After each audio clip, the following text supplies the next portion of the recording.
All right. Well, I'm back. I'm back in the saddle. I know it's been a while and I apologize.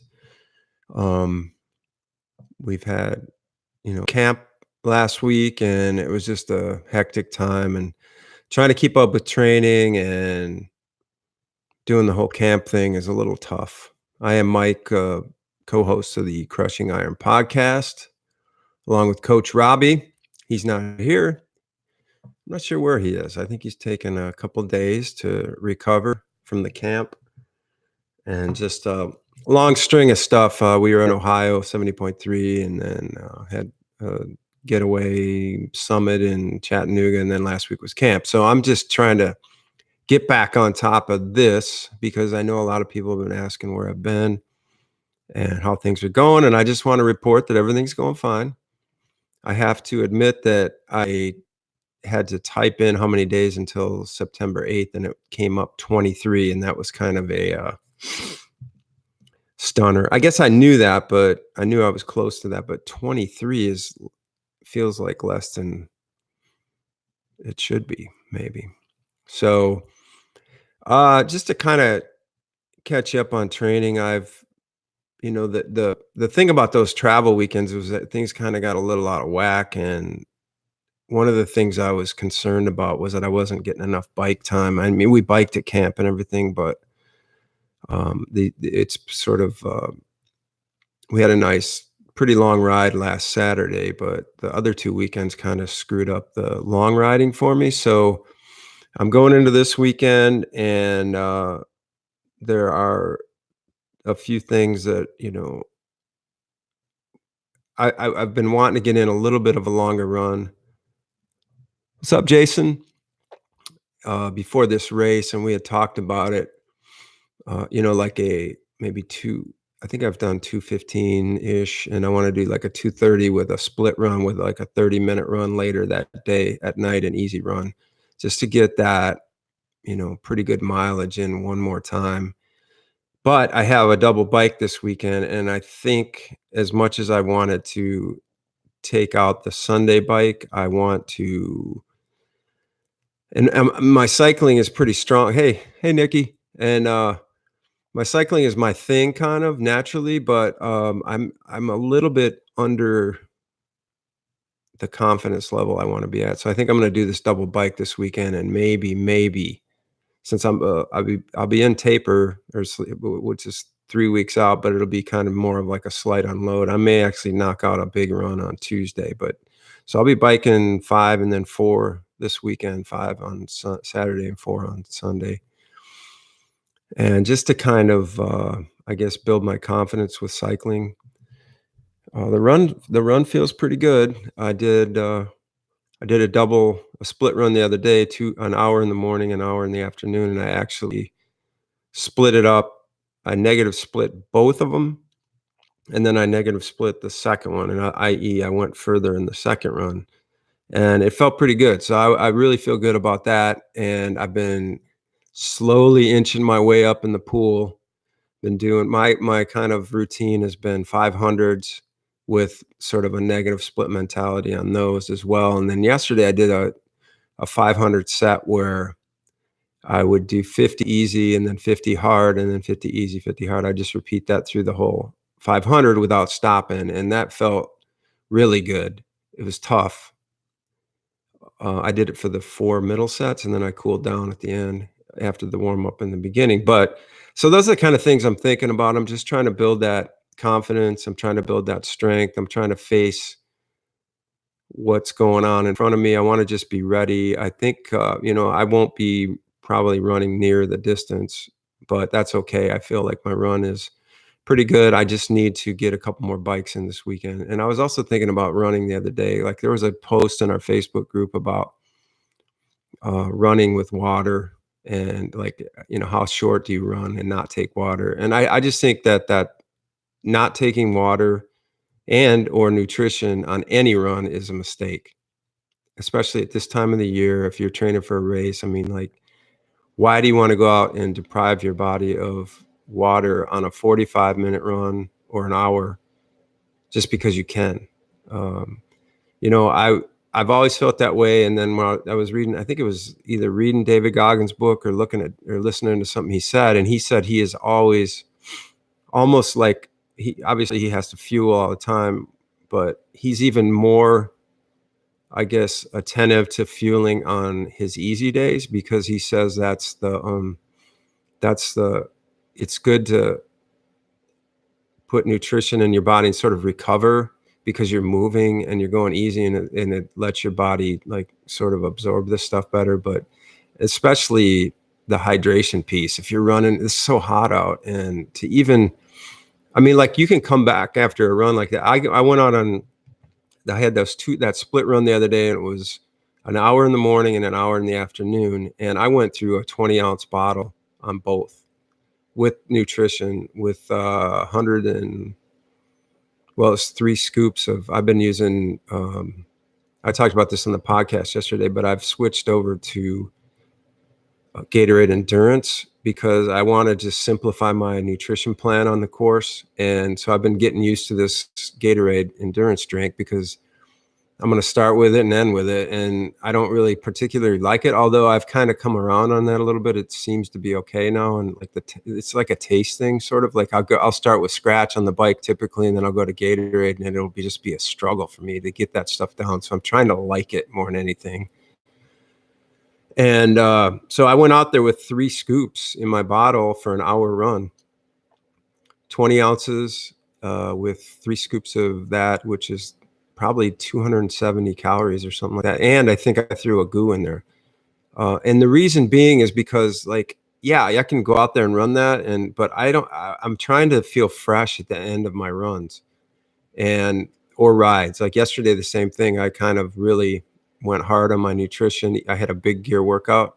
I went out to the airport and rode around that circle and did, 8 times 4 minutes of big gear work. And I'm sure a lot of you guys had that workout too if you're training for the same thing. And I was just like I was trying to push myself on that nutrition to get as much as I could. I'm kind of also testing my top level limit, like how much can I handle, because nutrition becomes I know historically my nutrition has been so weak.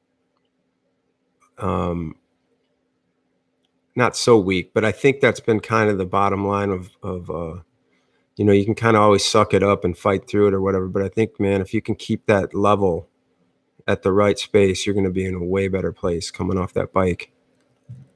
I found that powder tastes different than the bottles you get on the course, which are much sweeter on the course. I do agree with that, Leighton.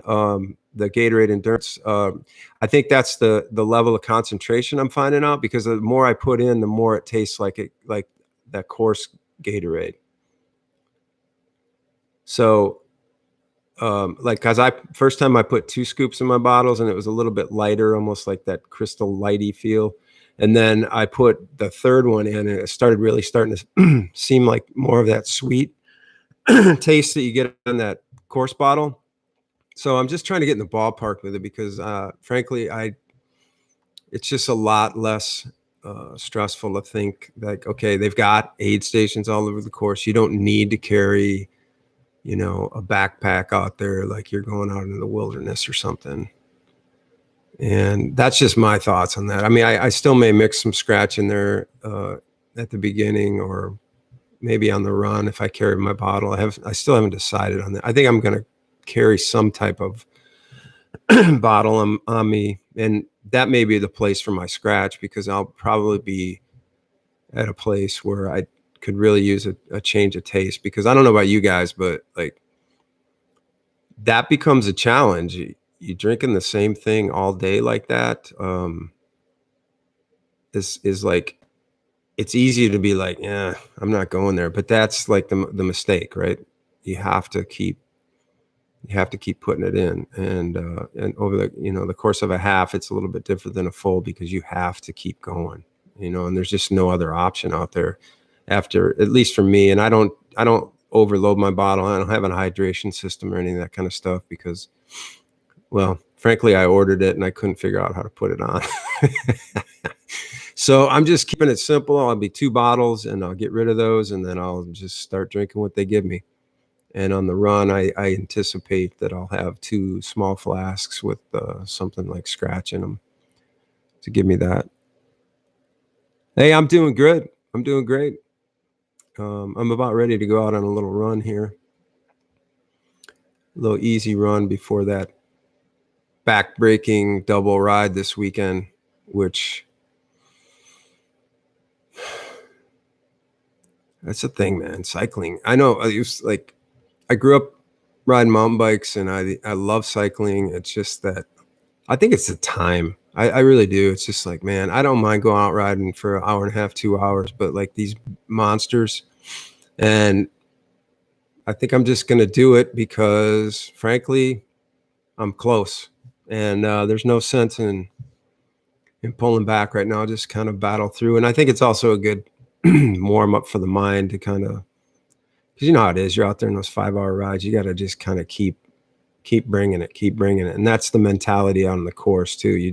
I was talking about that with Robbie the other day, yeah, and the podcast was that, I mean, racing's tough, and there's going to be dozens of times out there when it would be just your mind will go into this. Okay, I'm just going to coast for a while, and I think that's okay once in a while, but you just sort of have to keep digging. You have to dig up and push it through, and hopefully things will change. And I think that's where, this whole thing with nutrition comes in, is that you got to be consistent throughout the ride. And for me, like I said, a big part of that challenge is being able to taste, frankly, that crap for like, a whole day. So that's where I'm at. Big rides. And then he's calling it a slight unload and not a full taper. I think I have a 4-hour bike the following weekend, which isn't terrible, but that's 2 weeks out. And I feel like I've been recovering pretty well. I feel like I'm in decent shape. So I'm not concerned about like the big mileage right now. Although I say that, and I'm going to go out for this 5-hour, 4-hour double back-to-back bike ride, and it's going to probably thrash me pretty hard. So hopefully I'll be able to recover Monday, and then maybe get one more little long run in on Tuesday. And then we'll start pulling back. Do I set a timer reminder for nutrition and hydration? I tend to forget. I don't. I'd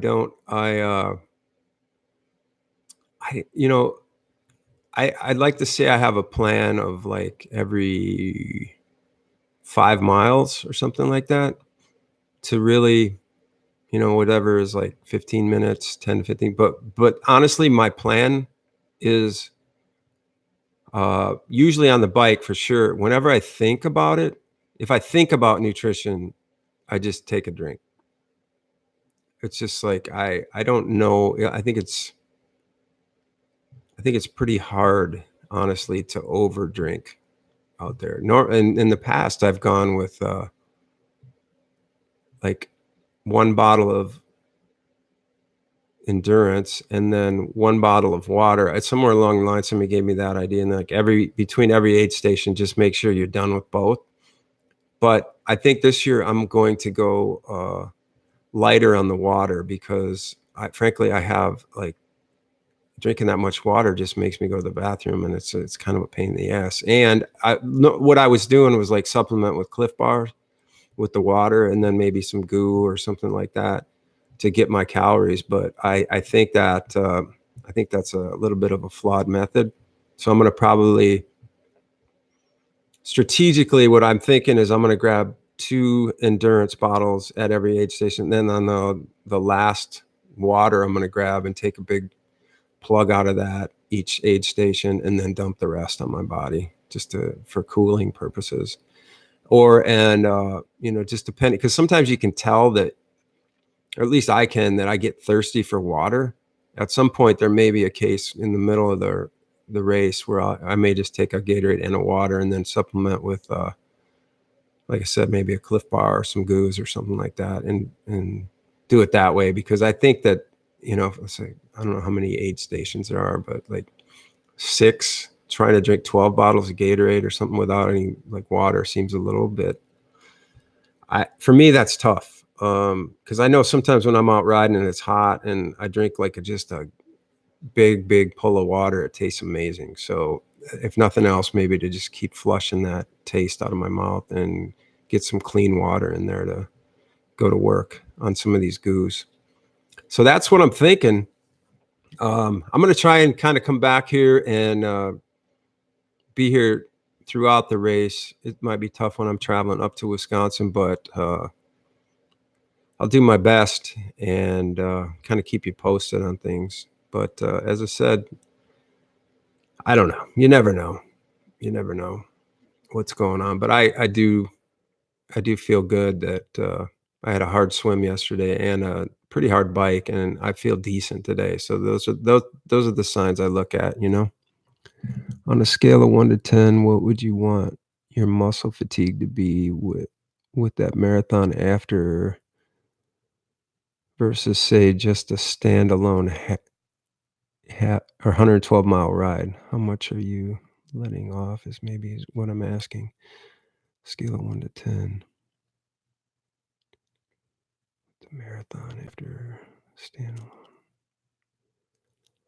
Um, let's see. What are you trying to say there? On a scale of 1 to 10, what would you want your muscle fatigue to be with that marathon after versus say just standalone 112 miles? How much are you letting off? Oh, like if I'm you mean it like how am I handling that ride as far as effort? Is that kind of what you're getting at there? I can sit here and profess that I have ideas for that, but like for me, since I don't ride with power and I listen to my body, I just try to ride within myself. I can tell when, like the simplest way for me to explain this is when you go up a hill, sometimes you can feel a different intensity in your muscles, like your quads or your glutes or whatever, hamstrings. You can feel it. It feels different because you gotta power a little bit, and that's the power philosophy, obviously, it's not rocket science, but, like, if I'm feeling that, um, off hills, then I know I'm in the wrong territory, so but, like, sometimes, like, this sounds really kinda crazy, but sometimes I will flirt it to that point, and if I do start to feel it, that's when I know I'm at my limit, so I just back it off. And that's kind of the mental game I play with that ride. And it's interesting, like to even think about the fact that you get off a 112-mile ride, place like Wisconsin with all those hills and stuff like that. I remember the first time I got off, I could not even walk, barely. I was stiff legged, and I kind of like Herman Munstered into the transition area, and I was like, I got to run a marathon. Like it was the craziest thought I've ever had. Like how do you do this right now? But somehow I did it. It was kind of a shuffle. I really do not want that to happen. And this is just because of my first and, I probably wasn't as trained up, and hopefully I have a better feeling for what that ride's going to take or what it should take. And obviously, hopefully I'm in better shape, which I'm pretty sure I am. I'm certainly way more comfortable in aero, and I'm certainly way more understanding and of how to ride. So, hopefully I get off that bike. I know it's gonna take probably 3, 4, 5 miles before my legs start to feel normal and in running mode. So, at that point, then I'll just try to settle in and find what I can do, it's all about, like, keeping it under control, on so many levels, on every discipline that whole day. Same with the swim, I'm just gonna be, like, super chill in that thing. Hopefully, I can get in the front of the line, but that just doesn't really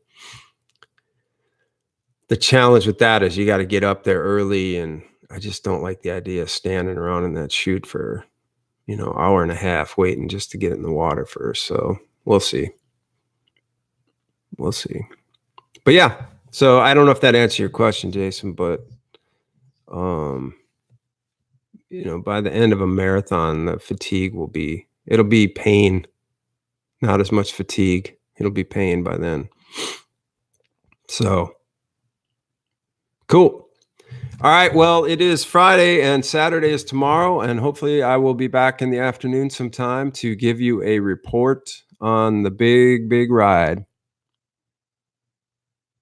C26 Strava group. Try to keep up with Wes. Yeah, Wes likes his cycling, man, and he's strong. So I'm gonna draft him up there.